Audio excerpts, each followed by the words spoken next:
So I'm back to answer your question, so let's get started. The first question comes from Mariella S., and the question is, can you touch on the topic of feeling left out or loneliness? So I suppose how this reality ties into self-concept. Your self-concept is how you see yourself. I see it as the culmination of all your assumptions, of all the things you give permission or consent to be true about you, about the world, how other people treat you, what kind of things you deserve to experience. So when it comes to being left out, what you really got to look at is your history of it. And I'm going to go to the board in just a second to draw out for you the dynamic that I really, really want you to understand, because you do not see the world as it is. You see the world as you are. You see the world from everything you've been through. And oftentimes that is what our assumptions come from. Either somebody taught us to assume those things, somebody treated us that way, we've had an experience or a perceived experience that was true, that we're left out. The one thing I want you to really ask yourself is, did you grow up with a sibling where you saw them getting attention or their needs met or connection from your family? We're not here to blame people or say that somebody did anything wrong, but it is about your early on experiences with getting your needs met. If you perceived that everyone else connected and you were left out, you really need to understand yourself and what you needed, and also when you needed that, what was happening outside of you, especially if you have any kind of third-party situation where you are interested in somebody romantically and they choose somebody else, or they're more interested in somebody else, or even in friendship dynamics as other people are hanging out and then there's you. You have to start to see, do you have a perceptional bias for abandonment, meaning that you've got your abandonment glasses on, and everything you see in the world, you're going to block out anything that disproves it, and you're going to find the people, places, and circumstances that treat you like you're not good enough, or that you literally even just assume that you're left out. And the more and more you get clear on when that energy is coming up, the more you can move in a new way. So let me draw this out for you so you can understand better. So we're going to be breaking it down today. I'm very visual and I want to show you what I'm talking about. So the idea of jealousy is oftentimes only talked about when it comes to a romantic partner. Somebody's up on your man, or somebody's getting too close, somebody's interested, right? And you're jealous. That's only one tiny thing. And the reason why jealousy is so important is because of the energetics of it. Jealousy is if you want exclusive attention or affection from somebody.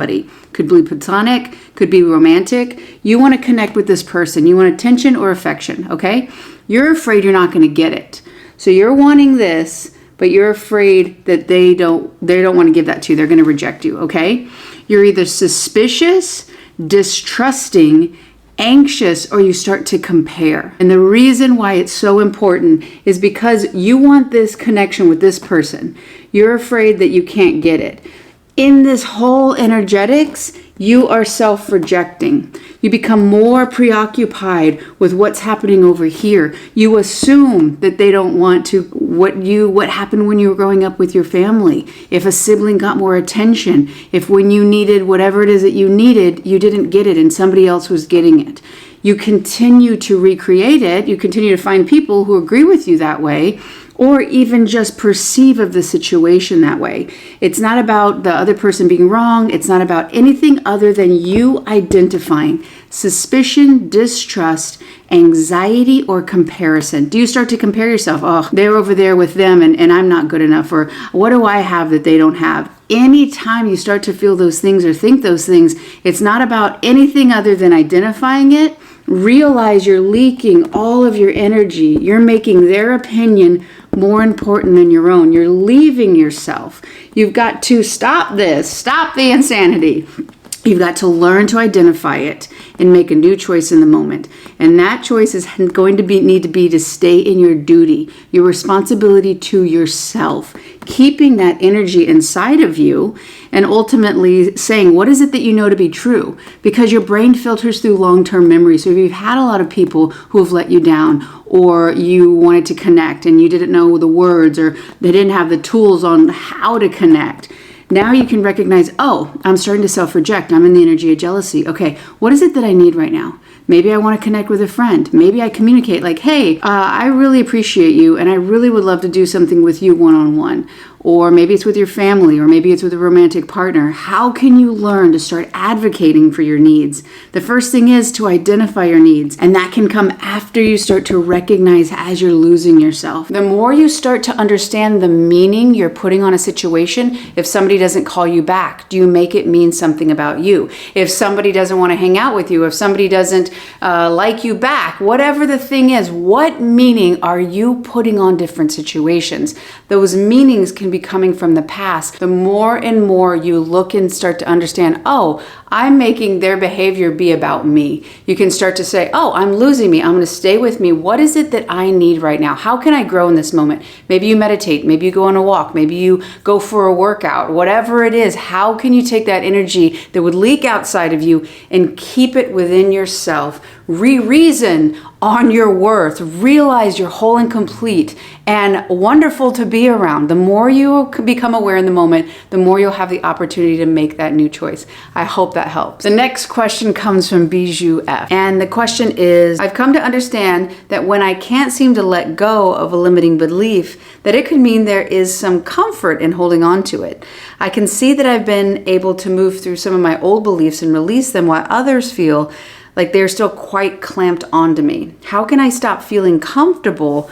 What is holding me back? For me, it's I'm not good enough. I'm not worth it. The time, the energy, the effort, etc. Someone is always chosen over me, mostly connected to intimate relationships. I'm not sure if these are all connected under the umbrella of one of them, but these seem to be the clingers. It takes a lot of insight to realize that yes, we could be getting something from these limitations. We have these ideas about ourselves and they're keeping us from what it is that we're wanting, but yet why do we hold on to them? You're right, you're getting something from them. The more you understand it about yourself, the more you'll realize, oh, I don't want to do that. Because yeah, maybe it is a sense of victimhood. I know I did that in my past, that when I had people I was dating that were emotionally unavailable, that let me down, I would run to my friends and say, oh my gosh, look at this person, look what they're doing to me. Why? Because that's how I felt connection. I felt like I would get my needs met and that I would get some nurturing and probably coddling and attention towards me, and I felt loved in that.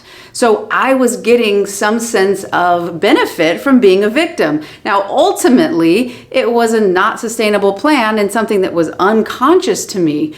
So as you start to say, okay, what is it? Me saying I'm not good enough. Do people say, oh, no, you are. Yes, you are. We love you. Is that a way to get connection or some sort of validation? The more you understand what is that exchange, the more you can get clear and able to realize, oh, I don't want that. That superficial or low depth connection that I was getting wasn't really what I was looking for. And the more I realized that, the more I could let it go. And I didn't need this person to treat me this way. And ultimately, I was able to let go of that whole dynamic, start seeing the worth in myself, and attract a relationship that also met me at that same level. As I talked about in the first question about this idea, when you're growing up, did you have a sibling or a cousin, somebody else who was getting connection and you saw yourself as being left out? One thing you really have to understand, and that I learned from Gabor Mate, is that if you don't have an adult caregiver who's emotionally tuning into you, who has the emotional capacity and the space to tune into you and be there for you, and there's not a lot of stress and noise, and I don't mean from your ears, I mean energetic noise. If you don't have that, you can perceive yourself as being unwanted. And if you perceive yourself as being unwanted, what is unwanted? Things that aren't valuable, things that aren't worthy. So you could have a perception of yourself that you're not worth anything because you perceived yourself as being unwanted as a kid. And I know all of our backgrounds are different, and so some are more tumultuous growing up and other ones are more silent wounds.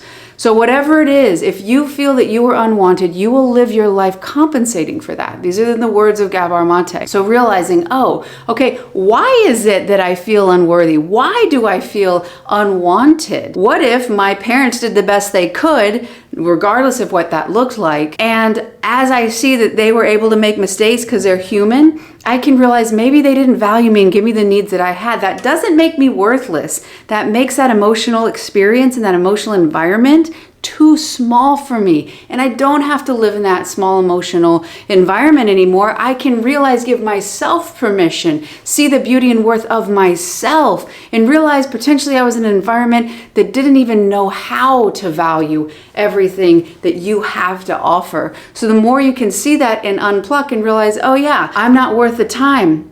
Are you emotionally available to yourself? Are you emotionally available to receive? Or is it comfortable for you to be let down? Is it comfortable to find people who won't meet your need? The more you can say, okay, how can I do that to myself? How can I practice the real golden rule, which is treat yourself like you want others to treat you? The more you get comfortable in that, the more receiving that from the outside world will be natural. The more different vehicles will come in and bring it into your life. So yes, there is probably that one common root, and it most likely has to do with feeling unwanted as a kid. Regardless of if your parent was active or not, it's how you perceived your needs getting met and how you perceived you being valued to your caretakers. The more you can let go of them being the dominant, like them valuing you is more important than your value of you, you can say, oh, hang on, how do I see myself? I don't need their permission. And the more I see the view and value of myself and that worth, the more I will attract that from outside of me. You deserve it and your worth. I hope that answers your question. And for our last question today, I'm going to be brave. I'm going to attempt to pronounce this. My apologies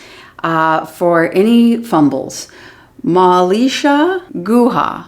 So again, I really hope that that's close to how you say your name. But the question is about self-concept, and it says, I would love if you speak about how the self-concept comes into play while preparing for an entrance exam. How does the law of assumption work when it comes to preparing for an exam and studying for it? Do we need to work very, very hard? Well, already that's an assumption that I have to work really, really, really hard to get what I want. That there's a lot of resistance, that maybe I'm not good enough unless I get this, and I gotta work for it. So when it comes to self-concept and the law of assumption, it's always happening, right? It's how you do in your entrance exam. It's how you show up in relationships. It's how others shows up for you or don't show up for you in romantic relationships and platonic relationships. So when it comes to preparing for this, it really has to do with you seeing yourself in that end. So whatever it is, I'm not sure what you're getting this exam for. I'll give you a personal example from my life.